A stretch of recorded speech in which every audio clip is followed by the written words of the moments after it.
যে আপনার আকীদা ঠিক আছে, সালাত রাসূলের তরিকায় পড়েন, খাদ্যও হালাল, কিন্তু একটা জায়গায় বড় দুর্বলতা, সেই জায়গাটা হলো সালাত পড়েন কিন্তু সঠিক সময়ে পড়েন না।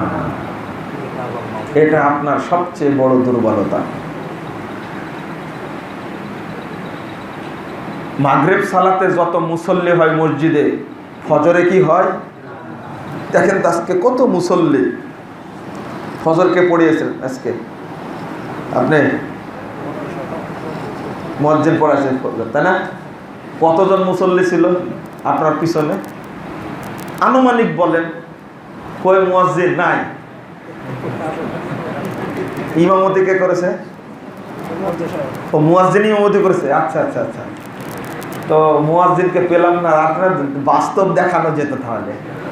আচ্ছা, আপনারা তো অন্য অন্য মসজিদে পড়েন, তাই না? মাগরিবের সালাতে যত মুসল্লি দেখা যায়, ফজরের সালাতে তত মুসল্লি পাওয়া যায়? কোন মসজিদে পাওয়া যায় না। দুঃখজনক, কেন পাওয়া যায় না? জহর সালাতে যত মুসল্লি, আসর সালাতে কি তত পাওয়া যায় না। অথচ এই দুইটা ওয়াক্তই হলো সালাতের আসল ওয়াক্ত। 5 ওয়াক্তের মধ্যে এই 2 ওয়াক্তই কি আল্লাহর কাছে সবচেয়ে প্রিয়। এই ওয়াক্ত দুপুরে 2টা অত্যাচার, একটা মুসল্লিরা অত্যাচার করে, আর একটা মাযহাবের উপরে অত্যাচারকে সালাতটাকে হত্যা করেছে। ইউমিতুনাস সালাহ, হাদিসে আসছে মেরে ফেলে দেওয়ার কথা, 1497 নম্বর হাদিস, যে এক সময় মানুষ সালাতকে মেরে ফেলে দিবে, অর্থাৎ ওয়াক্ত অনুযায়ী পড়বে না, ইউআখিরুনাস সালাহ, তারা সালাতকে দেরি করে পড়বে। আসর এবং ফজর 2 ওয়াক্ত সালাত আল্লাহর কাছে প্রিয়, এই 2 সালাতকে গলা টিপে হত্যা করা হয়েছে বাংলাদেশে। অধিকাংশ মসজিদে পড়া হয় সূর্য ডুবার একটু আগে আসর পড়া হয়, আর সূর্য উঠার একটু আগে ফজর পড়া হয়। আপনাকে আসল ওয়াক্তে সালাত পড়তে হবে, কথা মনে থাকবে? আপনার সবচেয়ে বড় দুর্বলতা, আপনি জামাতের সাথে ওয়াক্ত মোতাবেক সালাত পড়তে পারেন না। অধিকাংশ দিন আসরের সালাতটা পড়েন মাগরিবের একটু আগে, খুব তাড়াহুড়া করে ওযু করে ঠকাঠক মারেন। আপনি মুনাফিক, আপনি মুনাফিক, আপনি মুনাফিক। হাদিসে 3 বার আসছে সলাতুল মুনাফিকিন, সলাতুল মুনাফিকিন, সলাতুল মুনাফিকিন। আনাস রাদিয়াল্লাহু আনহু বলছেন যে আল্লাহর নবী বলেছেন এটা হলো মুনাফিকদের সালাত, এটা মুনাফিকদের সালাত, এটা মুনাফিকদের সালাত। এই সালাতে কোনো তাকওয়া নাই। এই বুখারীর হাদিস। আপনি যাবেন কোথায়? আপনি ওই ফজরের সালাতটা আদায় করেন খুব তাড়াহুড়া করে, এই না সূর্য উঠে গেল, এই না সূর্য উঠে গেল, এই না সূর্য উঠে গেল, তাড়াহুড়া করে পড়েন, আপনি জামাতে পড়তে পারেন না। আপনাকে বিশেষভাবে বলছি এই বিষয়টাই গুরুত্বপূর্ণ। মানুষ সালাত পড়লে যাবতীয় অন্যায় বাদ দিবে, এইটা যেমন দাবি, এই জন্য সালাতের উপরে রাসূল সাল্লাল্লাহু আলাইহি ওয়াসাল্লাম আলোচনাটা বেশি করতেন। এমনকি বক্তব্য দিতে গিয়ে মেম্বার থেকে নেমে যেতেন, সালাত শিক্ষা দিতেন। আপনারা মসজিদ প্রতিষ্ঠিত হয়েছে কত বছর? কত বছর? 9 সাল থেকে। 9 9 18, কত বছর হলো? 9-10 বছর হয়ে গেল। আপনি এবার চিন্তা করেন, 10 বছরে আমার বিশ্বাস হয় না যে কোন খতিব এই মেম্বারে দাঁড়িয়ে সালাতের প্রশিক্ষণ দিয়েছে। সালাতের প্রশিক্ষণ আল্লাহ রাসূল দিতে দিতে মেম্বার থেকে নেমে গিয়ে তিনি মেম্বারের কাছে সেজদা দিয়ে দেখাতেন, এইভাবে সেজদা করবা। যদি দেয়া হয়ে থাকে তো আলহামদুলিল্লাহ, আলহামদুলিল্লাহ, আলহামদুলিল্লাহ। সালাতের প্রশিক্ষণটা জরুরি কেন? কেন?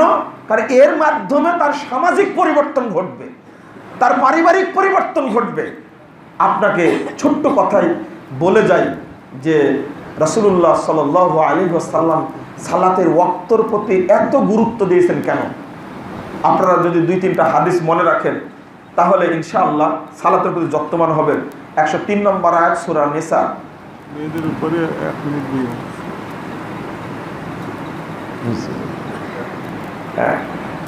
রাসূল সাল্লাল্লাহু আলাইহি ওয়াসাল্লাম সালাতের উপরে এত গুরুত্ব দিয়েছেন কেন? ওয়াক্তের উপরে। আপনারা শুনলে আশ্চর্য হবেন। আল্লাহ বলছেন সূরা নিসা 103 নম্বর আয়াত, ইন্নাস সালাতা কানাত আলাল মুমিনিনা কিতাবাম মাওকুতা, নিশ্চয় মুমিনদের উপরে সালাতকে ফরজ করা হয়েছে মাওকুতা, নির্দিষ্ট ওয়াক্তে, নির্দিষ্ট সময়ে ফরজ করা হয়েছে। আপনি উল্টাপাল্টা টাইমে সালাত আদায় করেন কেন? আল্লাহ নির্দিষ্ট ওয়াক্তের জন্য, এর মধ্যে কল্যাণ আছে, বরকত আছে, এর জন্য ওয়াক্ত হয়ে যাবে সালাত আদায় করে ফেলতে হবে। আল্লাহ বলছেন হাদিসে কুদসি 430 নম্বর হাদিস আবু দাউদের মধ্যে আসছে, রাসূলুল্লাহ সাল্লাল্লাহু আলাইহি ওয়াসাল্লাম বলছেন, ক্বাল আল্লাহু তাআলা, আল্লাহ তাআলা আমাকে বলছেন, আল্লাহ তাআলা আমাকে বলছেন, ফারাস্তু আলা উম্মতি খামসা সালাওয়াত, মুহাম্মদ, ও মুহাম্মদ শোনো, আমি তোমার উম্মতের উপরে 5 ওয়াক্ত সালাতকে ফরজ করেছি। আলোচনা সব যদি ভুলে যান এই হাদিস ভোলা যাবে না, মনে রাখতে হবে। আল্লাহ রাসূল সাল্লাল্লাহু আলাইহি ওয়াসাল্লাম বলছেন যে আল্লাহ আমাকে বলছেন, মুহাম্মদ শোনো, ইন্নী ফারাস্তু আলা উম্মতি খামসা সালাওয়াত, আমি তোমার উম্মতের উপরে 5 ওয়াক্ত সালাতকে ফরজ করেছি। ওয়াহিদতু ইনদি আহাদান, আর আমি একটা ওয়াদা করে রেখেছি, আমি একটা অঙ্গীকার করে রেখেছি, আমি একটা প্রতিজ্ঞা করে রেখেছি। মুহাম্মদ শোনো, আমি তোমার উম্মতের উপরে 5 ওয়াক্ত সালাত ফরজ করেছি আর একটা ওয়াদা করে রেখেছি, আমি একটা অঙ্গীকার করে রেখেছি। মান জাগা ইউহাফিজ আলাইহিন্না বিওয়াক্তিহিন্না আদখালতুহুল জান্নাহ, যে ব্যক্তি আমার কাছে আসবে এই 5 ওয়াক্ত সালাত ওয়াক্ত মোতাবেক আদায় করে, যে ব্যক্তি আমার কাছে আসবে এই 5 ওয়াক্ত সালাত ওয়াক্ত মোতাবেক আদায় করে, আমি ওয়াদা করে রেখেছি আমি তাকে জান্নাত দান করব। আপনি কি বুঝলেন? সিয়াম পালন করলে জান্নাত পাওয়া যাবে, হজের প্রতিদান জান্নাত, সবই ঠিক আছে, যাকাতের প্রতিদান জান্নাত, সবই ঠিক আছে, কিন্তু সিয়াম পালন করলে জান্নাত দিবেন আল্লাহ ওয়াদা করেননি। কিন্তু 5 ওয়াক্ত সালাত ওয়াক্ত মোতাবেক আদায় করে গেলে আল্লাহ জান্নাত দিবেন, এটা আল্লাহ ওয়াদা করেছেন। কি করেছেন? ওয়াদা করেছেন, জান্নাত দিবেন তিনি। ওমান জাআল্লাহু ইউহাফিজ আলাইহিন্না ফালা আহাদা লাহু ইনদি, আর যে ব্যক্তি 5 ওয়াক্ত সালাতের হেফাজত করে আমার কাছে আসবে না, তার জন্য কোনো ওয়াদা নেই। আল্লাহ রাসূল বলে দিয়েছেন, এটা হাদিসে কুদসি, আপনি মনে রাখবেন। তাহলে দুইটা জিনিস, কোরআনের আয়াত একটা পাওয়া গেল, আর আল্লাহর আরেকটা কথা হাদিসে কুদসি পাওয়া গেল। আপনাকে ওয়াক্ত মোতাবেকই পড়তে হবে। উম্মে ফারওয়া বলছেন, আল্লাহ রাসূলকে জিজ্ঞেস করা হলো, আইয়ুল আমাল আফদাল, যত আমল করি তার মধ্যে সর্বশ্রেষ্ঠ আমল কোনটা? আল্লাহ রাসূল সাল্লাল্লাহু আলাইহি ওয়াসাল্লাম বলেন, as-সালাতু ফি আউয়ালি ওয়াক্তিহা, আউয়াল ওয়াক্তে সালাত আদায় করা, এইটা হলো আল্লাহর কাছে সর্বশ্রেষ্ঠ আমল।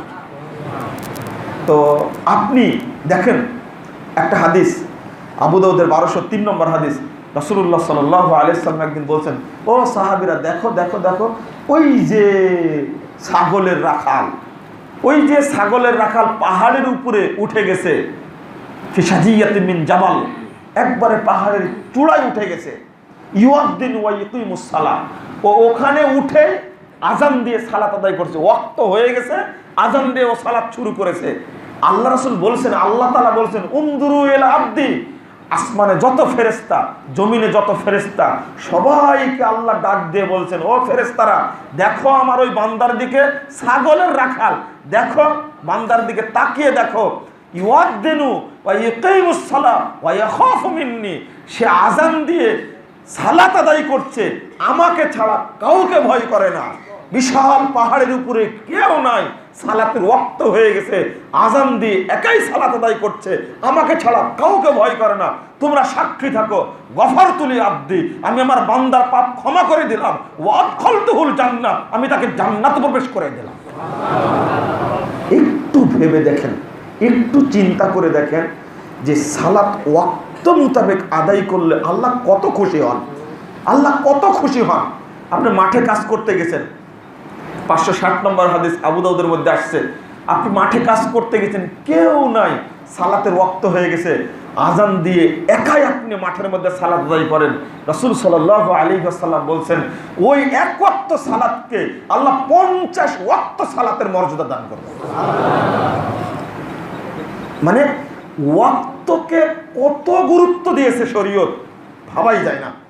কিন্তু আপনি ওয়াক্ত মোতাবেক সালাত আদায় করতে পারেন না। বিশেষ করে মহিলারা সালাত পড়ে, কিন্তু এক ওয়াক্ত মোতাবেক পড়ে না, এক ওয়াক্ত পড়ে না। আমার বউ আছে না, আমি তো বুঝি, আমার মা আছে, আমার বোন